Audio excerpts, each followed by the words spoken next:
guys, it's Rich with another Tarot Talk Tuesday. In this week's video, I will be doing a review and reveal of the Silver Witchcraft Tarot. This is produced by Lo Scarabeo, and it is by Barbara Moore and Franco Rivoli. I hope I'm pronouncing that correctly. If I can speak, that would be great. Thank you. Little bit about the box.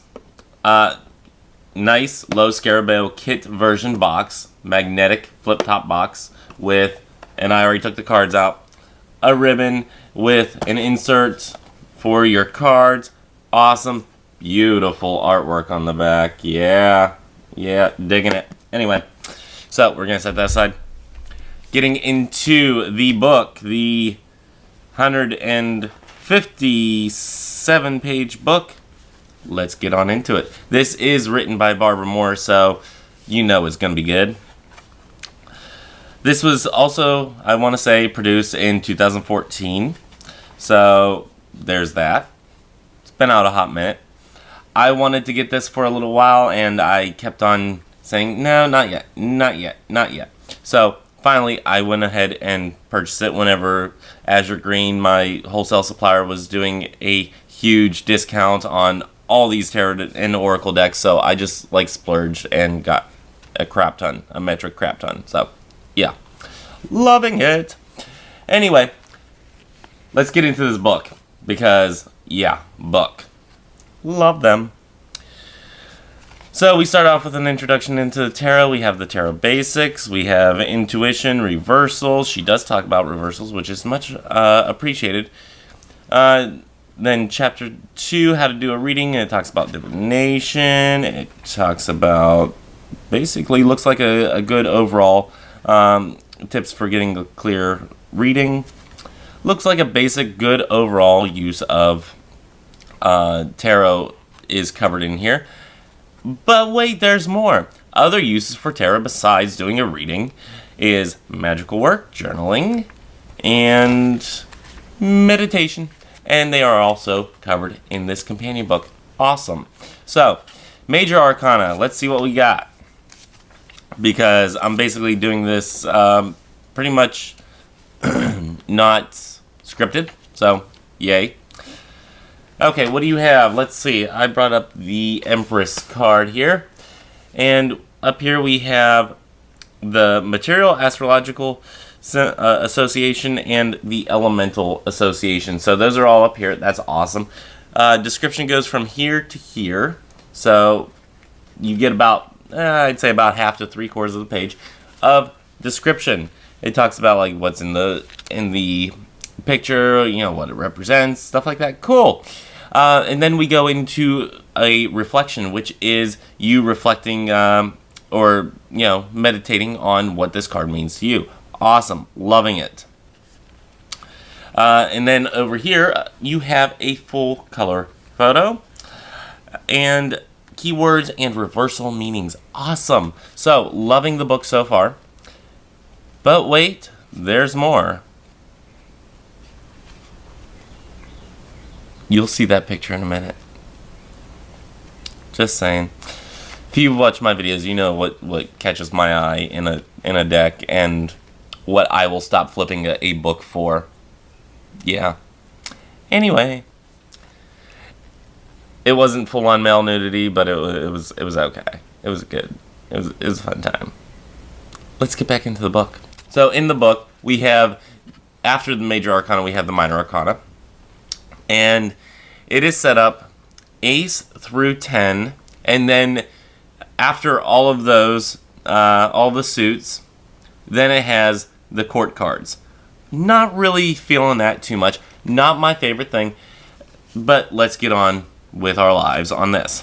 So, we have a little tiny picture. Awesome. That is the cover art. That is the Ace of Chalices is what they have it named here.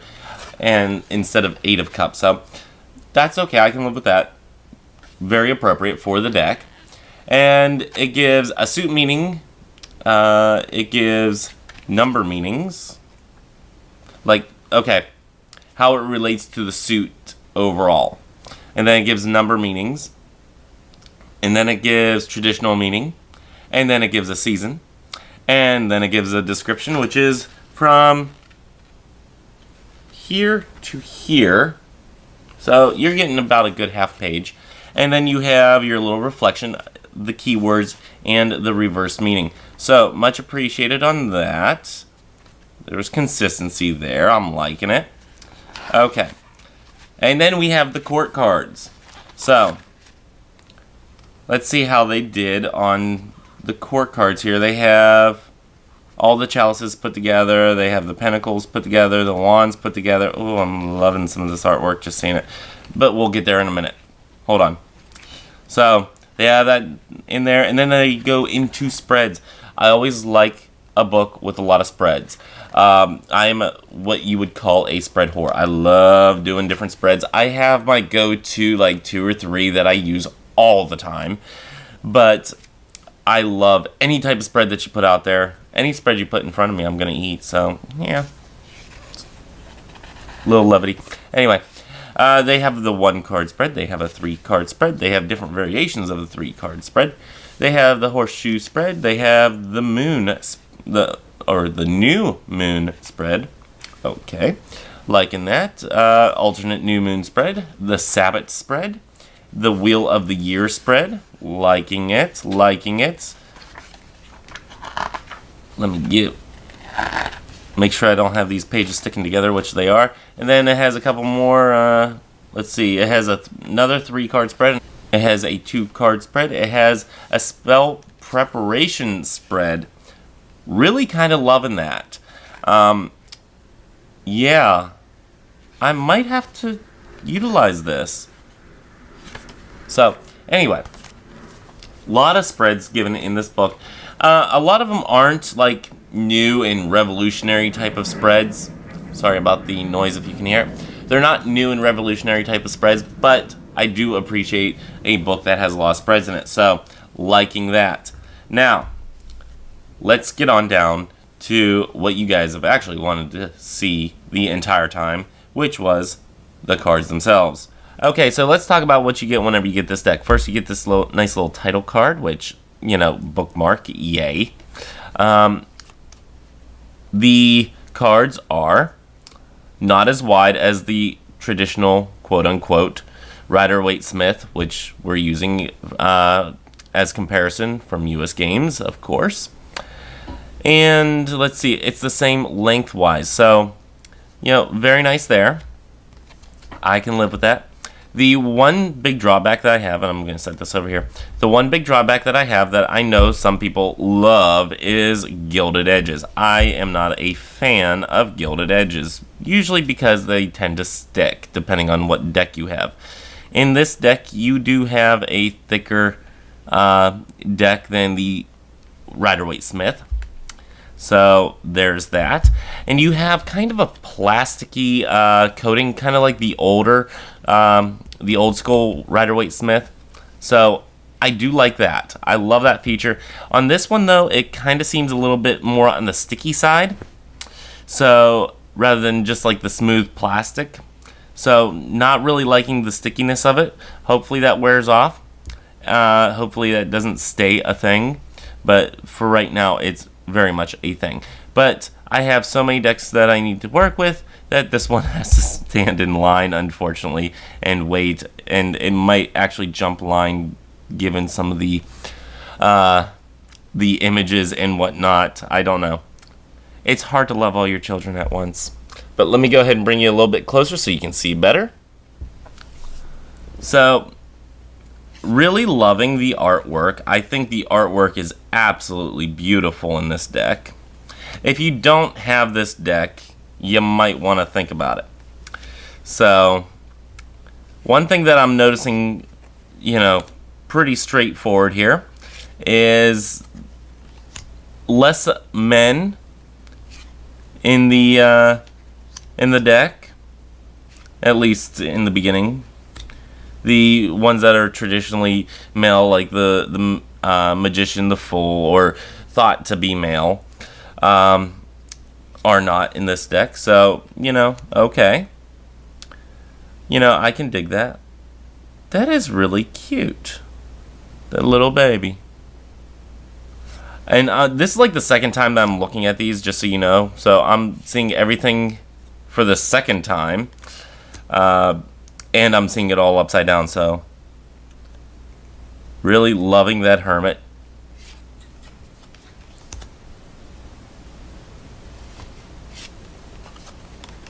For you Justice people out there, there's the Justice card.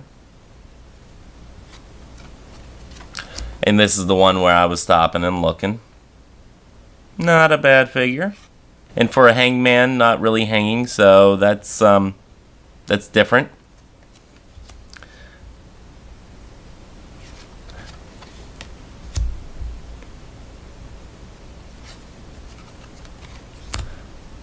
I'm liking all of the different things that I'm just getting from just looking at this. If you're a studier of witchcraft, you know, a lot of these images will give you something else to that will jog your mind or your memory of maybe a study that you were taking up or something like that.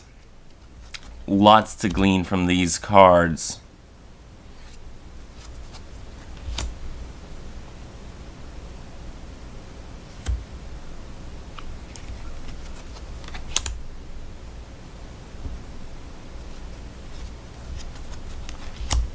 And then we have the swords. I'm surprised for the Silver Witchcraft Tarot that they didn't call them the Athames. You know, that for me that's something that would have made sense if you're gonna go the entirety of the witchcraft route in the entirety of the deck. Then I would have probably called them the Athames.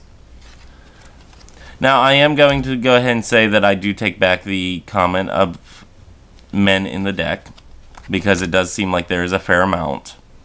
So, a nice balance, which is truly what I do look for in a deck, is a balance of men and women in the deck. Because for me, tarot is a large part about balance. Balancing the mind, balancing the body, balancing the spirit, you know, balancing life in general. I mean, everything gets balanced.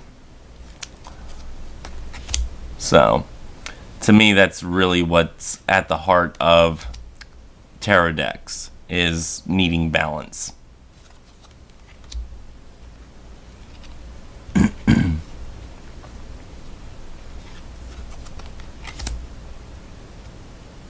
I had them out of order, and I thought I put them all in order, and I guess I didn't. But they're all in order now, so. I think the wands in this deck are going to be my favorite cards in this deck for one huge reason. And you'll see it, I think, in like 2 or 3 cards here.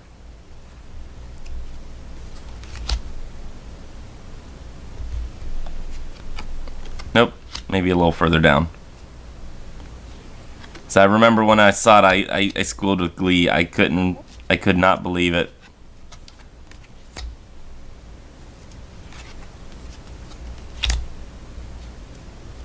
Maybe it isn't the suit of wands. Maybe it was the pentacles. Nope, it's the wands right there. It is. I get a camel in this deck. Yay! If you've been watching my channel for a while, you know that I love camels. It's kind of my thing. I have quite the extensive camel collection. So, yes. Anytime I can see a camel in a deck, I'm all over it. That is totally my animal.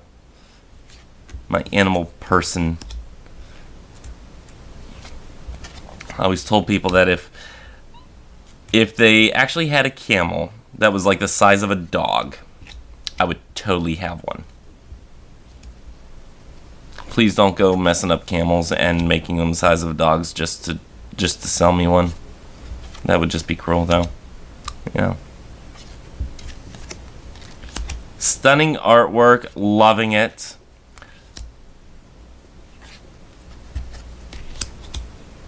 I am totally into what is happening here.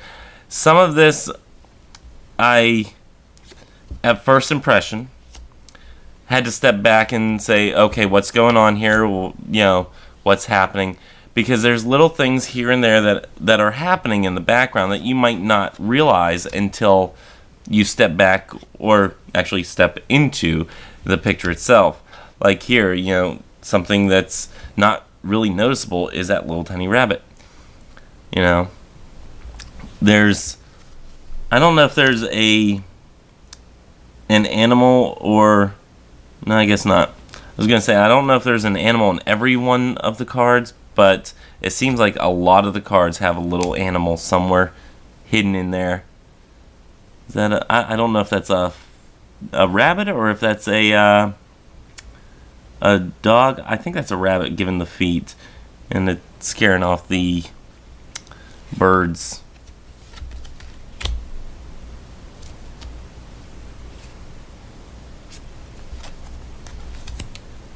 I'm really liking how the pentacles are connecting everybody. The one thing that I have a drawback from is that if this is a Six of Pentacles, where are all the other 5 pentacles at? That's, those are drawbacks for me. Get inventive with how you present the pentacles. Get inventive with how you present anything like that. Get creative with it. It's your deck, you do you, but for me, it's like, okay, I would expect there to be 10 pentacles on here.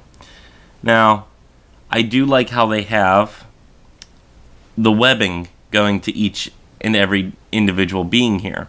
So, let's see. 1, 2, 3. It would be 1, 4, 5, 6. So even the webbing doesn't add up to 10. I would just like to have seen something like that. That is my big drawback on that.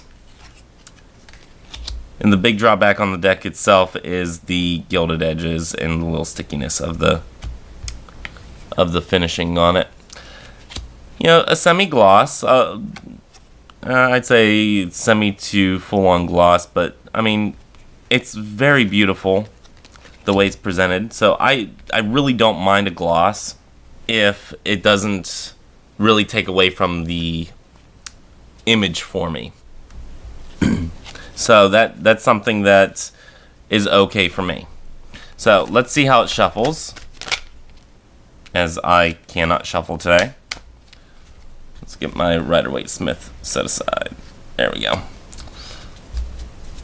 So it's a little hard on the shuffling. Like I said, it's a little on the stickiness side, a little bit on the as I rub the hangman. As I try to shuffle the cards, it's a little hesitant, I guess you would say. So, okay, just a little bit on the stiffer side. Again, brand new, so there is that. I can't wait to see how much of this silver gilding actually goes all over the place, because, that tends to happen. But yeah, just a little bit on the difficult side of shuffling. So, mostly due to the, I don't know if it's a film or what it is. A microfiber cloth might fix that whole situation for me, and it gives me some time to connect with the cards as I, just make sure that it doesn't have that on there or anything. It could be static. I don't know exactly what it is, but there is that. So, little things to watch out for on that. And that stinking gilding getting in the way. I know these cards are going to end up getting used and abused. Well, not abused, because I don't abuse my cards, but they will be getting used and well loved, and they will end up getting beat up all around these edges. Speaking of edges, these are completely borderless, as you already saw. So no need to do a borderectomy. So that's always appreciated. I do love myself a good borderless deck. If I can get this open. For crying out loud, it's a magnetic strip. Let's go. There we go. So I do like myself a good borderless deck. I think it's something that if you can do it in a deck, please do it. It just adds so much more to it, I think. But, you know, I'm not a deck creator yet. So, yeah, there's that. And I'm going to stick this in just like that so I can pop that right out. And that is the Silver Witchcraft Tarot, The Ancient Wisdom of Tarot by Barbara Moore and Franco Rivoli. So, until next time, may you have love, hugs, and ladybugs. Bye-bye.